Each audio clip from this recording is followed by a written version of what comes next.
Halo semua, selamat datang kembali. Kali ini kita akan bedah sesuatu yang, relevan banget di zaman sekarang. Sebuah manifesto perlawanan, harapan, sekaligus rekonsiliasi. Nah, semua materi yang akan kita bahas ini diadaptasi dari buku keren Teologi Sosial susunan Peter Randan Buah. Oke, siap? Mari kita langsung masuk. Kita awali dengan kutipan yang luar biasa kuat ini. Ini bisa dibilang detak jantung dari teologi postkolonial. Dengerin deh, ini bukan cuma kata-kata indah dari zaman dulu, tapi ini adalah sebuah panggilan yang berapi-api agar keadilan itu mengalir deras, menghancurkan semua bendungan penindasan. Inilah semangatnya.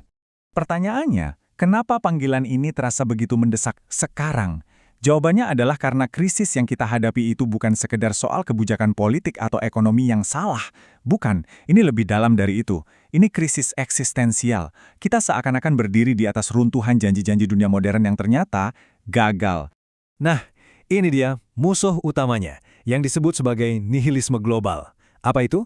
Itu adalah sebuah kondisi putus asa massal, di mana harapan sepertinya hilang, makna hidup menguap entah kemana, dan nilai seorang manusia direduksi cuma jadi angka di pasar. Manusia jadi komoditas. Mengerikan kan? Terus gimana dong cara kita melawan kekosongan makna ini? Apa kita pasrah aja? Tentu tidak. Teologi postkolonial justru menawarkan sebuah senjata spiritual yang sangat kuat, sebuah manifesto perlawanan yang disebut kemarahan profetik. Oke, ini poin yang penting banget untuk digarisbawahi. Kemarahan profetik ini bukan soal benci buta atau ngamuk nggak jelas, sama sekali bukan. Istilah yang sering dipakai itu kegelisahan suci atau sacred unrest. Jadi ini tuh semacam kompas moral yang sumber energinya justru dari rasa cinta yang radikal pada kemanusiaan. Dan tabel perbandingan ini menjelaskan perbedaannya dengan sangat jernih. Di satu sisi, ada kemarahan yang tujuannya membangun, memulihkan keadilan. Di sisi lain, ada amukan buta yang cuma mau menghancurkan segalanya. Teologi postkolonial dengan sangat tegas memilih yang pertama sebagai jalannya. Cara berpikirnya, metodologinya juga beda total. Teologi postkolonial ini disebut teologi dari bawah. Artinya, otoritasnya itu bukan datang dari teori-teori canggih di menara gading akademis, tapi justru dari pengalaman nyata orang-orang yang tertindas. Suara mereka, penderitaan mereka, itulah teks utamanya. Oke, setelah kita paham gimana caranya, sekarang kita lihat siapa sih lawannya. Teologi ini nggak cuma ngomongin konsep-konsep abstrak. Oh tidak, ia secara lugas menunjuk hidung dan menantang sistem penindasan yang nyata ada di dunia kita. Saat kita dengar kata imperium, jangan bayangkan satu negara adidaya saja, bukan itu. Imperium di sini adalah sebuah sistem global, semacam mesin raksasa tak terlihat yang mengendalikan apa yang kita inginkan lewat iklan dan bahkan menentukan siapa yang dianggap berharga dan siapa yang boleh dikorbankan. Nah, ini dia ringkasan pertarungannya. Di satu sudut, ada panggilan suci untuk menegakkan martabat manusia. Di sudut lain, ada desakan tanpa henti dari kapitalisme neoliberal untuk terus menumpuk keuntungan. Nabi melawan laba, atau dalam bahasa Inggrisnya yang lebih terkenal, prophet versus prophet.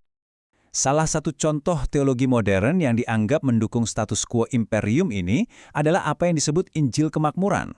Teologi ini dikritik habis-habisan karena dianggap sebagai pewaris kolonialisme yang baru. Kenapa?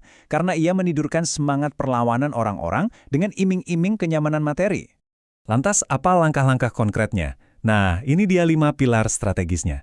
Mulai dari melek soal ekonomi global, menantang dunia akademis yang kadang cuma omong kosong, sampai menyadari bahwa masalah lingkungan, ekonomi, dan rasisme itu sebetulnya satu akar masalah yang sama. Ini adalah cetak biru perlawanan yang komprehensif.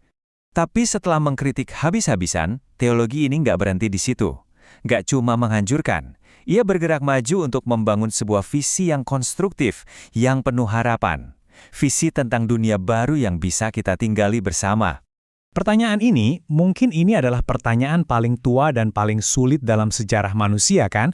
Pertanyaan tentang teodisi. Inilah landasan kita untuk bergerak maju, karena teologi ini mencoba memberikan jawaban yang segar untuk pergumulan abadi ini.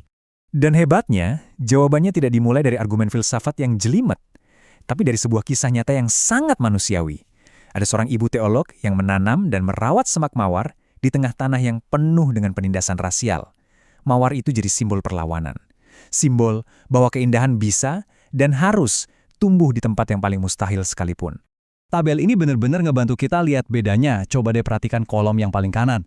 Bagi teologi postkolonial, Tuhan itu nggak digambarkan sebagai hakim yang jauh di atas sana yang harus kita bela-belain. Justru sebaliknya, Tuhan dilihat sebagai, ya, rekan seperjuangan. Dia ikut menderita dan berjuang bareng kita untuk melawan ketidakadilan. Ini mengubah segalanya kan? Lalu, apa landasan filosofis untuk membangun komunitas baru ini?